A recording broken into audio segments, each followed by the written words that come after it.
Hey everybody, it's Jason Blaha here, and once again it is time for my client Michelle's vlog, and we are closing in on her next meet. And so we started the week off with a max effort bench press against band. This is about 30 pounds of band. She has 145 on the bar. Pretty happy with that. So for supplemental work afterwards, we're doing pause benching for some sets of 5. All right, we're doing pause benching.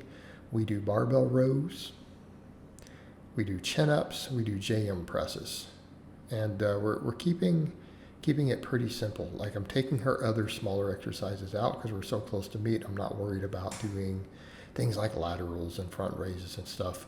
We're getting a lot of pressing and pulling to handle the shoulders. It's really all she needs with the meet coming up.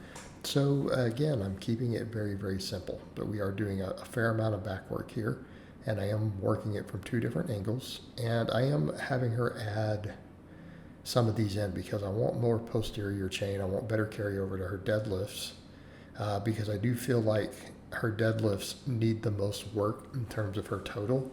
I'm not saying we don't want everything to go up, but where I see the most potential for growth still right now is on her deadlift.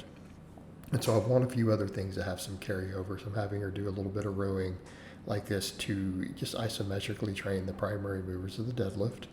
All right, there we have her JM presses, which she is very, very good at, as you guys know. Again, years of only closed grip bench pressing. She has extremely strong triceps. And really, these are almost a skull crusher more than a JM press if we were to really, really look at it. And that's okay. That's okay.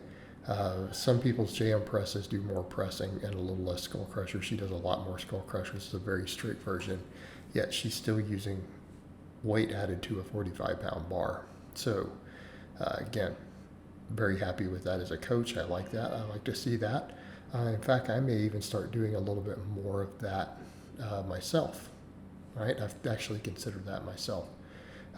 Just for better overall tricep development. All right, chin-ups. We do chins also on this day. Again, I'm kind of working her back from 2 different angles. She likes chins. She's very good at them, so I let her continue to do them. Okay?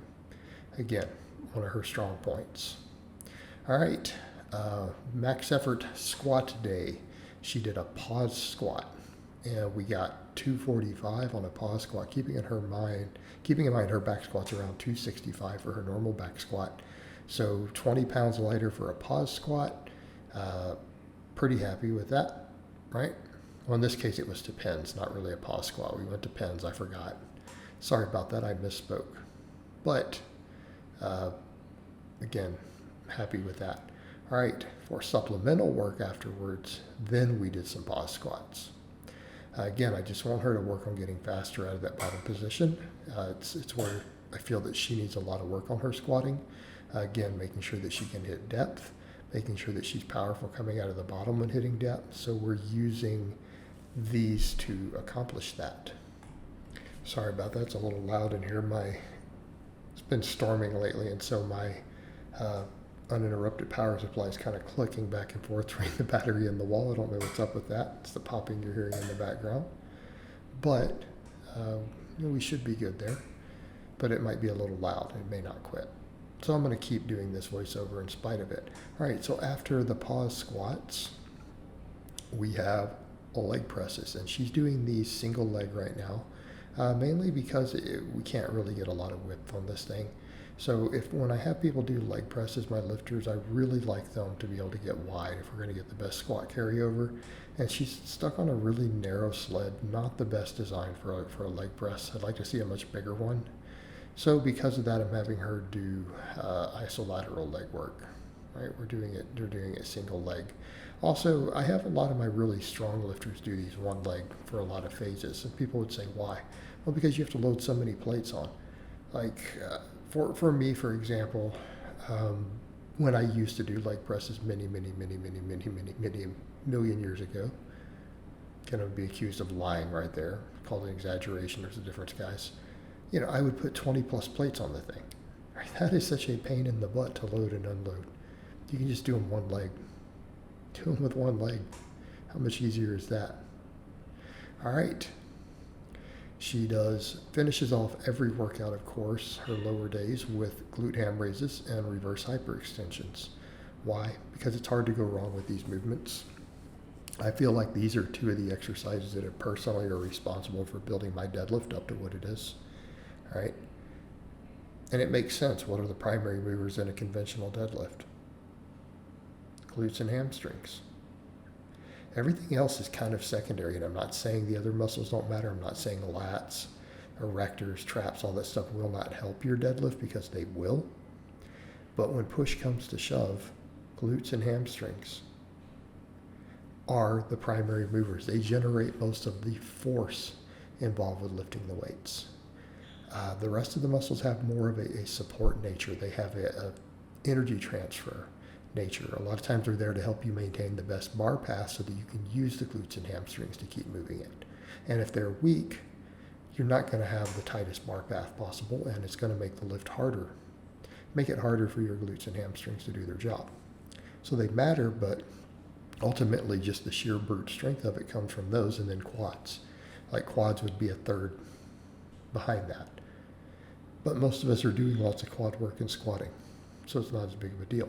All right, over to her second bench press day. We did bench against 38 pounds of chains, I believe here. 140. Now, we didn't get a pause there. Michelle, what's up with that? Why didn't we pause? I didn't even catch that till I started looking at the footage here. All right, afterwards, we do pause squatting. Again, we want to reinforce that. Got to reinforce that pause. Again, particularly this close to a meet. I don't like to see a touch and go from my people this close to a meet, but it is what it is. We can't change it. All right, it was a strong lift, 140 plus 38 chains. I believe her best bench to date has been about 160. So again, pretty close to that, right? We're pretty close to that.